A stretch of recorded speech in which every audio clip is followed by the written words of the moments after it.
Good morning students. तो आज हम क्लास 11th का जो हमारा रिमेनिंग पार्ट था चैप्टर का वो हम कंप्लीट करने वाले हैं। क्या रिमेनिंग पार्ट था? हम यूनिट्स पढ़ रहे थे। तो डिफरेंट डिफरेंट यूनिट्स है उनको आज हम डिस्कवर करने वाले हैं, उनको पढ़ने वाले हैं। एक्सप्लेनेशन रहेगी उसका अच्छे से वो पढ़ने वाले हैं। तो यूनिट ऑफ डिस्टेंस पढ़ रहे हैं। पहले हमारी यूनिट्स क्या रहेंगी? डिस्टेंस की यूनिट्स रहेगी। तो डिस्टेंस की जो मेन मेन यूनिट है वो मैं आपको बताने वाला हूं। सबसे पहले हमारी यूनिट है एस्ट्रोनॉमिकल यूनिट। इसे एरोनॉटिकल यूनिट भी कहते हैं। ये एस्ट्रोनॉमिकल यूनिट है। एस्ट्रोनॉमिकल यूनिट क्या है कि मान लो कि ये मेरी अर्थ है और ये मेरा क्या है भैया? सन है। ठीक है, ये क्या हमारा सन है। तो अर्थ और सन के सेंटर के बीच की जो डिस्टेंस है, सेंटर टू सेंटर, एक रफली डिस्टेंस अगर निकाली जाए सेंटर टू सेंटर, तो जो रफली डिस्टेंस है इसको हम क्या कहते हैं? एस्ट्रोनॉमिकल यूनिट या फिर एरोनॉटिकल यूनिट कहते हैं। इट इज द यूनिट, देखिए क्या लिखा है, it is the unit of distance या यूनिट ऑफ लेंथ रफली the distance from centre to centre of earth and sun. Sun और अर्थ के सेंटर टू सेंटर जो डिस्टेंस है उसको क्या कहते हैं हम लोग? एरोनॉटिकल यूनिट या एस्ट्रोनॉमिकल यूनिट। इसकी वैल्यू कितनी होती है? 1.49 into 10 की पावर 11 मीटर। किलोमीटर में हम कन्वर्ट कर सकते हैं, तो किलोमीटर में कितना आ जाएगा भैया? 10 की पावर 3 से डिवाइड कर देंगे, कितना आएगा? 1.49 into 10 की पावर 8 किलोमीटर। चलिए इसके बाद बात करते हैं पारसेक। क्या होता है? पारसेक। देखिए पारसेक क्या है? ये भी it is a unit of length. ये भी एक यूनिट है लेंथ की, लेकिन ये सबसे बड़ी यूनिट है। ये मैक्सिमम यूनिट है, ध्यान रखें। ये मेजर यूनिट है, ध्यान रखेंगे। ये क्या है? ये जो लेंथ है उसकी मैक्सिमम यूनिट है, सबसे बड़ी यूनिट है। क्या है? सबसे बड़ी यूनिट है ये। तो देखिए क्या है, it is the unit of length used to measure the large distance of astronomical object और आउटसाइड ऑफ सोलर सिस्टम। मतलब कि क्या होती है? ये मैक्सिमम यूनिट है, मेजर यूनिट है, जिसका यूज किया जाता है, इसका यूज किया जाता है जो सोलर सिस्टम में हमारे आउटसाइड जो ऑब्जेक्ट्स है उनके डिस्टेंस को मेजर करने के लिए। बोलो क्लियर है? चलिए तो क्या है 1 पारसेक? अगर मैं कहूं 1 पारसेक किसके बराबर है, तो it is equal to distance, it is equal to the distance of semi major axis of the orbits of earth। क्या भैया? earth subtends an angle on 1 second earth at the center of the sun। बोलो क्या कह रहा है? ये कह रहा है कि भैया जो ऑर्बिट है ना, मान लो कि ये हमारा सन है और इस सन का ये हमारा ऑर्बिट है। तो आपको पता ही है कि जो सन है, जो हमारा ऑर्बिट है अर्थ का, वो ऑर्बिट कैसा है? वो इलिप्टिकल ऑर्बिट है। कैसा है? Elliptical orbit. तो इसमें दो एक्सिस है। ये वाली एक्सिस क्या कहलाती है? मेजर। और ये वाली एक्सिस क्या कहलाती है? माइनर। अब यहाँ पे मान लो मेरी क्या है भैया? अर्थ है। यहाँ पे मान लो मेरी क्या है? अर्थ है। अब ये अर्थ क्या करती है? सेमी मेजर एक्सिस के अकॉर्डिंग, यहाँ इस सेमी मेजर एक्सिस के बेस पर अगर यहाँ पे अर्थ, यहाँ पर जो अर्थ है ये सन के सेंटर पे, सन के सेंटर पे अगर क्या बनाती है? 1 सेकंड का कोण बनाती है, 1 सेकंड का एंगल बनाती है। तो ये जो डिस्टेंस है ना, ये वाली डिस्टेंस, ये क्या कहलाएगी? ये कहलाएगी 1 पारसेक। लेकिन इसके लिए एक खास बात ये होती है कि जो आर्क है वो एक एरोनॉटिकल यूनिट के बराबर होनी चाहिए। अगर क्या कह रहा हूं, ध्यान सुनना, if arc is 1 aeronautical unit and the angle of 10 on the centre of the sun is 1 second, then the radius of this arc piece is known as 1 parsec। 1 parsec थोड़ी अच्छी लैंग्वेज में कहें तो it is equal to the semi major axis, it is equal to the semi major axis of the orbits of the earth subtends an angle 1 second। अगर semi major axis अर्थ के सन के centre पे 1 second का angle बनाती है, तो जो arc है arc at the centre of the sun is known as 1 parsec. मैंने क्या बताया कि अगर भैया फिर से एक बार बता रहा हूं, ध्यान से सुनेंगे अच्छे से, कि एलिप्टिकल पाथ है, ये मेरा सन है, ये मेरी अर्थ है। अगर ये यहाँ पर कितने डिग्री का 1 सेकंड का एंगल बनाता है और ये जो आर्क है ये 1 एरोनॉटिकल यूनिट के बराबर होती है, तो ये रेडियस किसके बराबर होगी? ये 1 पारसेक के बराबर होगी। 1 पारसेक कितने के बराबर होता है? 3.1 into 10 की पावर 6 मीटर। 3.1 into 10 की पावर 6 मीटर या फिर 3.1 into 10 की पावर 13 किलोमीटर के बराबर होता है। अब उसके बाद है लाइट ईयर। क्या है? Light year. तो लाइट ईयर क्या है भैया? लाइट ईयर आपको पता है कि जो लाइट है हमारी, कौन सी? इलेक्ट्रोमैग्नेटिक वेव, वही लाइट जो हमारी सन से मिलती है। वो जो सन से मिलने वाली लाइट एक साल में कितना डिस्टेंस ट्रेवल करती है, जो टोटल डिस्टेंस ट्रेवल करेगी एक साल के अंदर, उसको हम कहते हैं भैया 1 लाइट ईयर। क्या कहते हैं? 1 लाइट ईयर। ये भी लेंथ की, यानी लेंथ को मेजर करने की क्या है भैया? यूनिट है। यानी कि the total distance travelled by light in 1 year in vacuum is known as 1 light year, is known as light year, 1 light year। अच्छा, एक लाइट ईयर किसके बराबर होती है? देखिए, तो मुझे बताइए अच्छे से, यहां पे मैं लिख रहा हूं कि भाई डिस्टेंस बराबर क्या होता है? Speed into time, speed into time. अब लाइट की स्पीड कितनी होती है? 3 × 10⁻8 मीटर पर सेकंड, मीटर पर सेकंड। तो टाइम भी किस में चाहिए भैया? सेकंड में ही चाहिए। लेकिन टाइम कितना ले रही है? 1 ईयर। तो इस 1 ईयर को किस में कन्वर्ट करेंगे? सेकंड में। तो एक साल में कितने दिन होते हैं? 365। और कितने घंटे होते हैं? कितने आवर होते हैं? 24। कितनी मिनट होती है? 60। और कितनी सेकंड होती है? 60। तो हमने मल्टीप्लाई किया 365 day into 24 our into 60 minute and 60 second. इससे जब मल्टीप्लाई किया तो हमारे पास आंसर क्या निकल गया भैया? हमारे पास 1 लाइट ईयर का जो डिस्टेंस का जो आंसर है वो निकल गया। 1 लाइट ईयर हमारी होती है, 1 लाइट ईयर हमारी होती है 9.46 into 10 की पावर माइनस 10 की पावर 15 मीटर, 10 की पावर 15 मीटर, 9.46 into 10 की पावर 15 मीटर। एक लाइट ईयर की वैल्यू इतनी होती है। बोलो क्लियर है? अच्छा, पारसेक के बारे में एक बात बता दें कि पारसेक में इसमें रिलेशन क्या है। तो आप ध्यान से देखोगे, अगर इनका रिलेशन निकालोगे इन दोनों का, यानी कि 1 लाइट ईयर और पारसेक का, तो भाई ये 3.26 टाइम होती है लाइट ईयर की। एक पारसेक लाइट ईयर से 3.26 टाइम, यानी कि अप्रोक्सीमेटली 3.3 टाइम क्या होती है? ज्यादा होती है, इतनी होती है। ठीक है। इसके अलावा डिस्टेंस की कुछ और यूनिट्स है, जैसे यार्ड। तो एक यार्ड कितने के बराबर होता है? 91.44 सेंटीमीटर के बराबर। एक इंच कितने के बराबर होता है? 3.048 सेंटीमीटर, एक इंच। और एक फुट कितने के बराबर होता है? 30.48 सेंटीमीटर के। मीटर के बराबर कन्वर्ट करोगे तो आप 100 से डिवाइड कर दोगे। बोलो क्लियर है? अरे क्लियर है क्या? यहां तक कोई परेशानी? चलिए, तो यहां तक हमारे लिए कोई दिक्कत वाली बात नहीं है। यहां तक हमने चीजें सीख ली है, कोई दिक्कत मेरे हिसाब से आने वाली नहीं है। क्लियर है? याद रह जाएगी। एस्ट्रोनॉमिकल यूनिट क्या है? सेंटर टू सेंटर डिस्टेंस है। पारसेक क्या है? पारसेक है भैया ये कि जब जो हमारी अर्थ है उसकी जो सेमी मेजर एक्सिस है वो उसके ऑर्बिट के अंदर अगर सन के सेंटर पे 1 डिग्री से 1 सेकंड का एंगल बनाए और उसकी जो आर्क है वो 1 एरोनॉटिकल यूनिट के बराबर हो, तो जो रेडियस होगी वो रेडियस किसके बराबर होगी? वो होगी 1 पारसेक के बराबर। ठीक है। लाइट ईयर क्या होती है? एक लाइट, जो लाइट है हमारी वो एक ईयर में कितना डिस्टेंस ट्रेवल करती है? वो 1 लाइट ईयर होती है। ठीक है। और पारसेक और 1 लाइट ईयर में कितना रिलेशन होता है? 3.26 का रिलेशन होता है। यार्ड कितने के बराबर होता है? 91.44 सेंटीमीटर, इंच 3.048 सेंटीमीटर, फुट कितना होता है? 30.48 सेंटीमीटर। बोले क्लियर है? चलिए, अब आगे की हम बात करें, तो देखिए हमारा नेक्स्ट टॉपिक हम क्या पढ़ने वाले हैं। चलिए देखिए,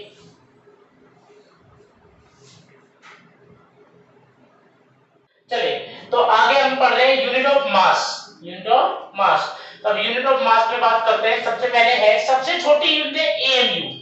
एएमयू इसको बोलते हैं aeronautical mass unit. Aeronautical mass unit, least unit of mass. Least unit of mass. अब लीस्ट यूनिट से मतलब सबसे छोटी है मास की यूनिट। अब क्या होती है मैं आपको बताता हूं भैया। जैसे मैंने क्या लिया? C612 ले लिया। मान लो ये मेरे पास क्या है? C612 है, कार्बन 12 है। अब इस कार्बन 12 का मैं एक एटम लेता हूं। कितना लेता हूं? एक एटम। इस एक एटम का मैं क्या निकालता हूं? मास निकालता हूं। क्या निकालता हूं? मास। और इस मास को मैं 12 से डिवाइड कर देता हूं। कितने से डिवाइड करता हूं? 12 से।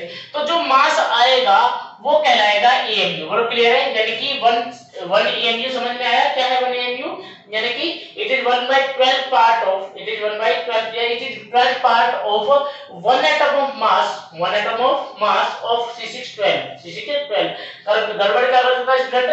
1 एटम को लेना भूल जाता है, बोल देता है कि 12 part of mass of C612। नहीं, 1/12 part, sorry 12th part of, 12th part of mass of atom, mass of 1 atom of C612। एक एटम के मास के 12वें पार्ट, 12वें भाग के बराबर होता है भैया क्या? क्या? एएमयू। अब इस एएमयू की वैल्यू कितनी होती है? 1.67 into 10 की पावर -27 kg। 1.67 into 10 की पावर -27 kg। उसके बाद ये लार्जेस्ट यूनिट, ये क्या है? लार्जेस्ट यूनिट है, ये सबसे बड़ी यूनिट है। क्या है? 1 CSL। यानी कि किसके बराबर होती है, ये 1.4 टाइम ऑफ मास ऑफ सन होती है, 1.4 टाइम मास ऑफ सन। बोलो क्लियर है, 1.4 टाइम ऑफ मास ऑफ सन। अब सन का मास कितना होता है, ये होता है 1.989 into 10⁻30 kg, 10⁻30 kg। इसके अलावा 1 टन, 1 टन कितने के बराबर होता है, 1000 किलोग्राम के बराबर। उसके बाद 1 क्विंटल, 1 क्विंटल कितने के बराबर होता है, 100 केजी के बराबर। उसके बाद एक स्लम, एक स्लम कितने के बराबर होता है, ये होता है भैया 14.97 किलोग्राम के बराबर। बोलो क्लियर है। उसके बाद यूनिट ऑफ एरिया की बात करें तो सबसे पहले एक एकड़, एक एकड़, अगर एक एकड़ की बात करें, एक एकड़ कितनी होती है, तो ये होती है 4047 मीटर स्क्वायर के बराबर, 4047 मीटर स्क्वायर के बराबर। उसके बाद एक हेक्टेयर, 100 रेडियस का अगर कोई एरिया है, 100 रेडियस का, तो उसका जो एरिया होगा वो कितना होगा, 1 हेक्टेयर होगा। अगर एक सर्किल है जिसकी रेडियस कितनी है, 100 मीटर है, कितनी है, 100 मीटर, तो इसका जो एरिया होगा कितना होगा, वो होगा भैया हमारा 1 हेक्टेयर के बराबर। उसके बाद मास की सबसे लीस्ट यूनिट, ये क्या है, लीस्ट यूनिट, एरिया की सबसे लीस्ट यूनिट, एरिया की लीस्ट यूनिट क्या है, बार्न, क्या है, बार्न। एक बार्न 10⁻28 मीटर स्क्वायर के बराबर होता है। ये क्या करता है, ये एटम है, न्यूक्लियस है, इनके एरिया को मेजर करने के काम आता है, 10⁻28 मीटर स्क्वायर। ठीक है, अब बात करते हैं unit of time, unit of time. तो यूनिट ऑफ टाइम में सबसे पहले आती है मून टाइम, क्या आता है, मून टाइम। बाकी मिनट, सेकंड, हावर तो आप जानते हो। तो मून टाइम, मून टाइम क्या होता है, टाइम टेकन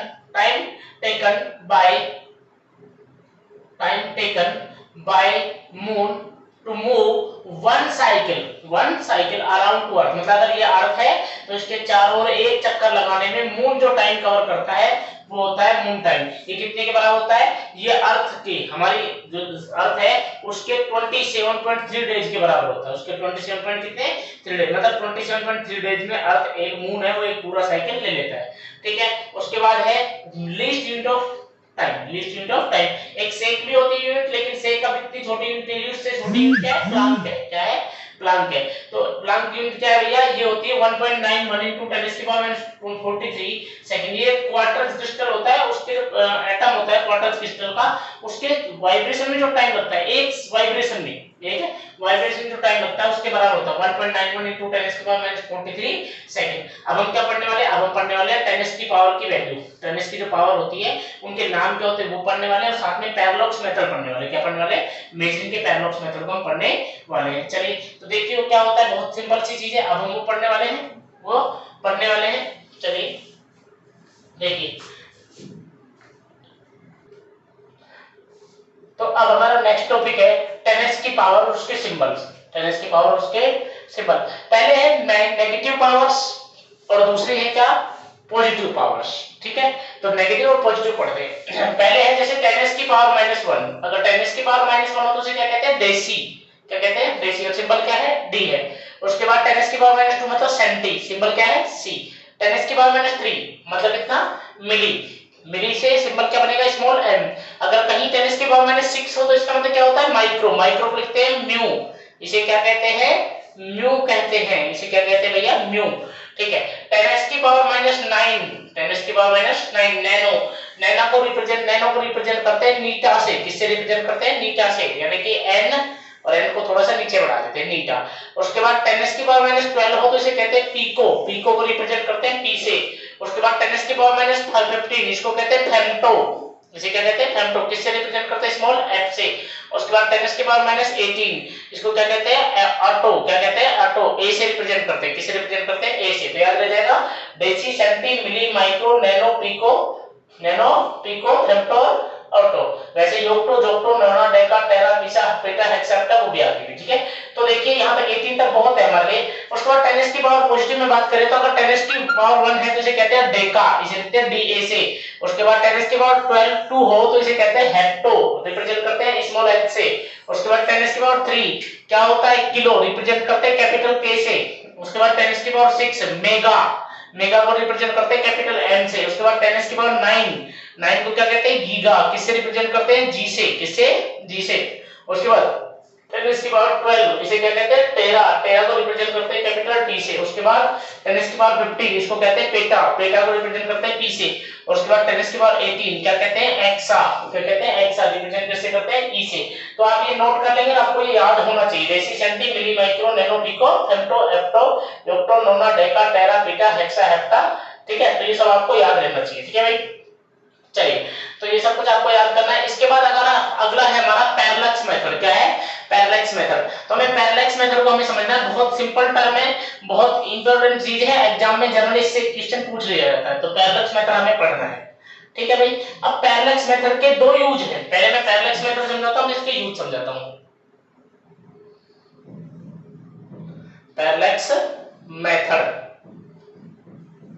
तो पैरेलक्स मेथड के दो यूज हैं हमारे। कितने यूज हैं, दो।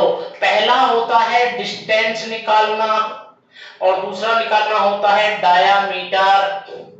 क्या निकालना, डायामीटर। दो चीजें काम आती है, पहला डिस्टेंस और दूसरा डायामीटर। दोनों हम पढ़ने वाले, पहले हम पढ़ने वाले डिस्टेंस। अब क्या है पैरेलक्स मेथड, क्यों यूज होता है, इसे पहले समझिए, पहले इसकी कहानी को समझिए। देखिए, मान लो कि मुझे इस पॉइंट से इस पॉइंट की डिस्टेंस निकालनी है, तो आप इजीली क्या करेंगे, स्केल का यूज करेंगे और स्केल से इस डिस्टेंस को मेजर कर लेंगे खूब आराम से। बहुत सिंपल है, क्योंकि ये पॉइंट बहुत पास है। सोचो अगर ये पॉइंट बहुत दूर दूर हो, बहुत दूर दूर हो, तो भी आप निकालेंगे, बहुत बड़े बड़े स्केल है। लेकिन अगर ये डिस्टेंस हमारी अर्थ से और किसी स्टार की हो, किसी प्लेनेट की हो, तब क्या इतने लंबे हम स्केल बना सकते हैं, नहीं बना सकते। लेकिन फिर भी डिस्टेंस तो मेजर करते हैं। तो इस डिस्टेंस को मेजर करने के लिए, यानी कि बहुत लॉन्ग डिस्टेंस, यानी कि एस्ट्रोनॉमिकल डिस्टेंस, जो बहुत दूर दूर तक जो स्टार है, सन है, गैलेक्सीज है, इनकी डिस्टेंस कैसे मेजर की जाती है। तो इनकी डिस्टेंस को मेजर करने के लिए इस मेथड को रिप्रेजेंट किया गया, पैरेलक्स मेथड को, जो हमारे साइंटिस्ट ने क्या किया था, इनको डिस्कवर किया था, पैरेलक्स मेथड को। तो आज हम इसी को पढ़ने वाले हैं, पैरेलक्स मेथड को। कैसे पढ़ते हैं समझिए अच्छे से।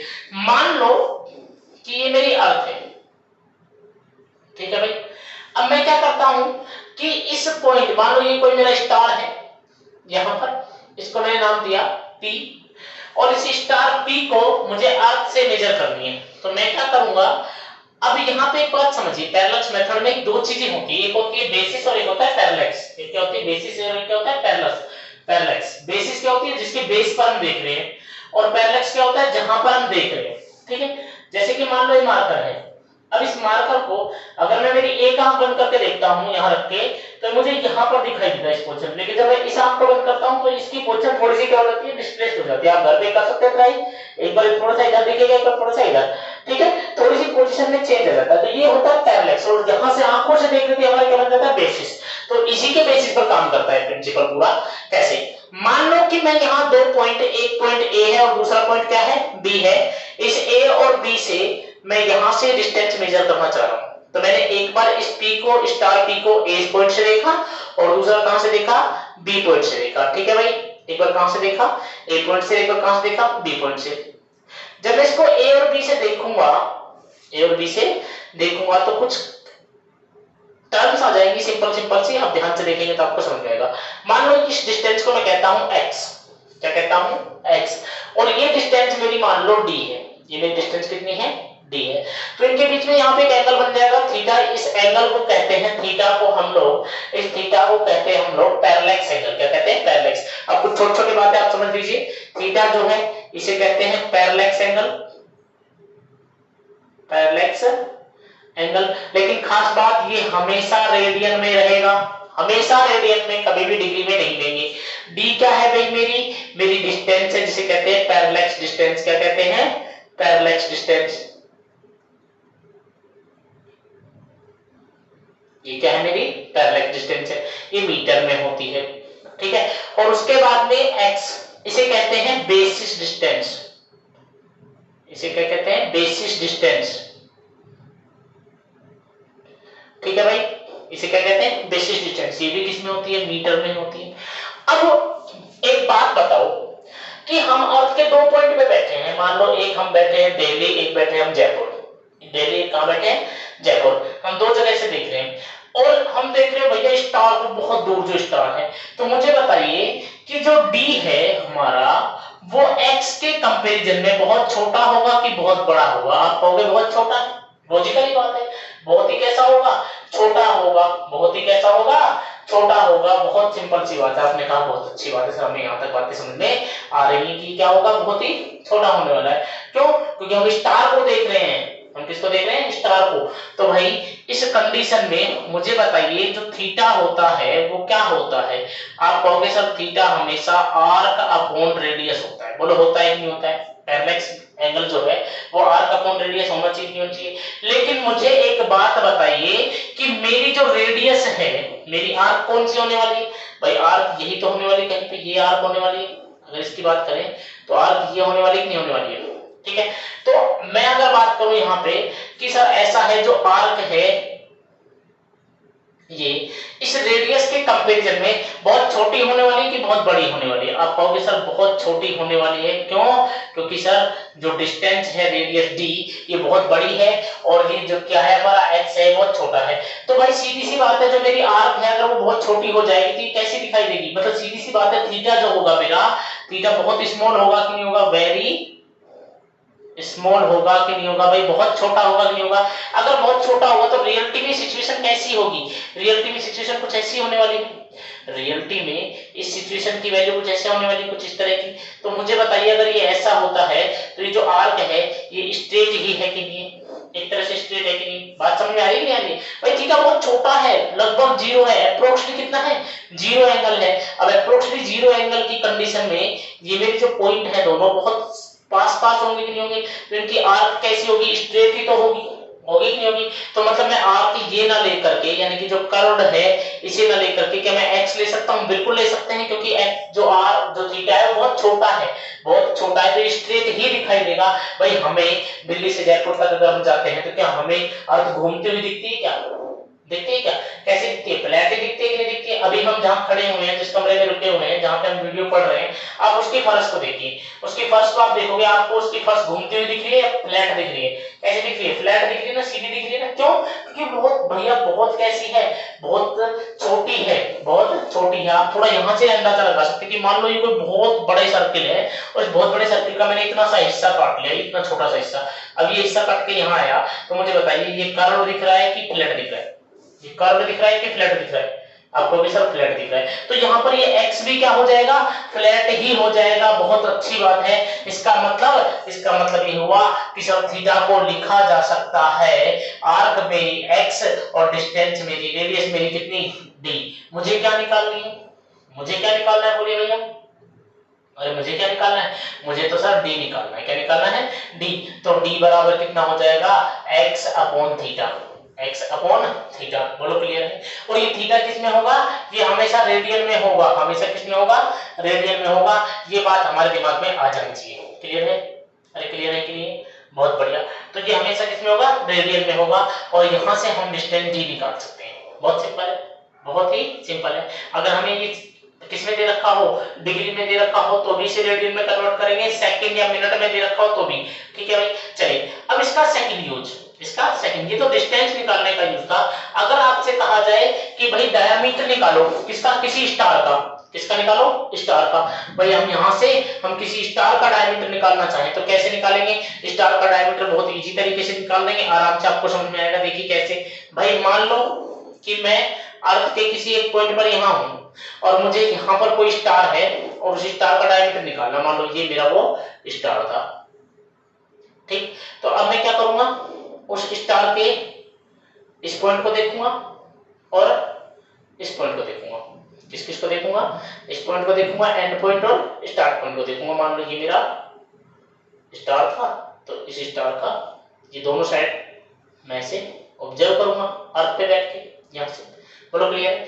अब ऑब्जर्व करूंगा तो ये डिस्टेंस कितनी होगी? d। ये मेरा अर्थ का पॉइंट है e। और भाई ये मेरा क्या बन जाएगा? वही सेम चीज, d बहुत बड़ी है, d बहुत बड़ी है। मान लो ये एंगल मेरा क्या बन जाता है? फाई बन जाता है। क्या बन जाता है? फाई।